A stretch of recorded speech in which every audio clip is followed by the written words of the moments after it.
क्या कभी ऐसा हुआ है कि आपसे कम टैलेंटेड इंसान आपसे आगे निकल गया, या जिसे आपने अपना राज बताया उसी ने आपको धोखा दिया? असल में जाने अनजाने में आपने शक्ति के उन नियमों को तोड़ा है जो सदियों से इतिहास बदल रहे हैं। आज बात करेंगे उस किताब की जिसे दुनिया की सबसे खतरनाक किताब कहा जाता है। नमस्कार दोस्तों, आप सभी का स्वागत है लेवल अप माइंडसेट में।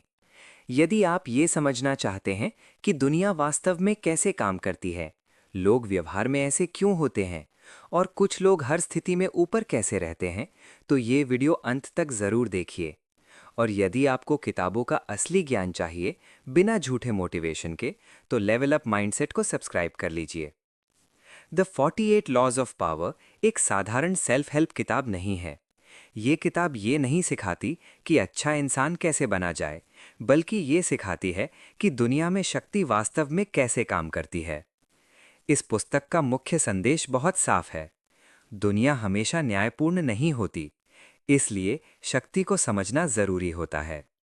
ये किताब बताती है कि लोग ज्यादातर निर्णय तर्क से नहीं, बल्कि अहंकार, डर और ईर्ष्या से लेते हैं। जो व्यक्ति लोगों की भावनाओं को समझ लेता है, वही व्यक्ति शक्ति में आता है।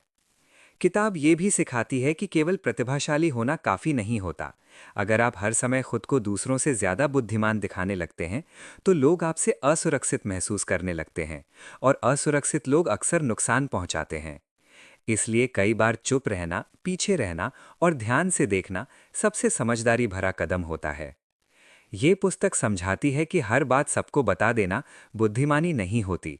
जो लोग अपनी योजनाएं और अगला कदम सबके सामने रख देते हैं, वे आसानी से नियंत्रित किए जाते हैं। शक्ति बनाए रखने के लिए थोड़ा रहस्य होना आवश्यक है। किताब ये भी कहती है कि दुनिया में अनदेखा होना सबसे खतरनाक स्थिति है। यदि लोग आपको देख ही नहीं रहे, तो आपकी कोई अहमियत नहीं बनती। इसलिए अपनी उपस्थिति बनाना, लोगों के ध्यान में रहना और खुद को दिखाई देना शक्ति का एक महत्वपूर्ण हिस्सा है। एक और सच्चाई जो ये किताब बताती है वो ये है, हर व्यक्ति आपका मित्र नहीं होता। यदि किसी टकराव को आधे रास्ते में छोड़ दिया जाए, तो वही समस्या भविष्य में और बड़ा रूप ले सकती है। इसलिए या तो मामले को पूरी तरह सुलझाइए, या फिर उसे छेड़िए ही मत। ये पुस्तक ये भी सिखाती है कि हर जगह अपने विचार खुलकर दिखाना सुरक्षित नहीं होता। हर स्थिति में एक जैसा व्यवहार करना अक्सर नुकसान पहुंचा सकता है। बुद्धिमान व्यक्ति पहले स्थिति को समझता है, फिर उसी के अनुसार व्यवहार करता है। सबसे महत्वपूर्ण बात जो ये पुस्तक सिखाती है वो ये है, शक्ति का मतलब बुरा इंसान बनना नहीं होता। शक्ति का मतलब होता है भोला बनना छोड़ देना।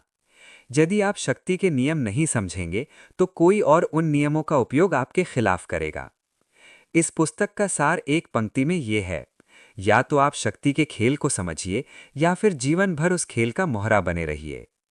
यदि इस वीडियो के बाद आप ये समझ पाए हैं कि दुनिया केवल मेहनत से नहीं चलती, तो ये वीडियो सफल है। वीडियो को लाइक कीजिए, लेवल अप माइंडसेट को सब्सक्राइब कीजिए और इसे उन लोगों के साथ साझा कीजिए जो अब भी मानते हैं कि दुनिया हमेशा निष्पक्ष होती है। हम मिलेंगे अगले वीडियो में।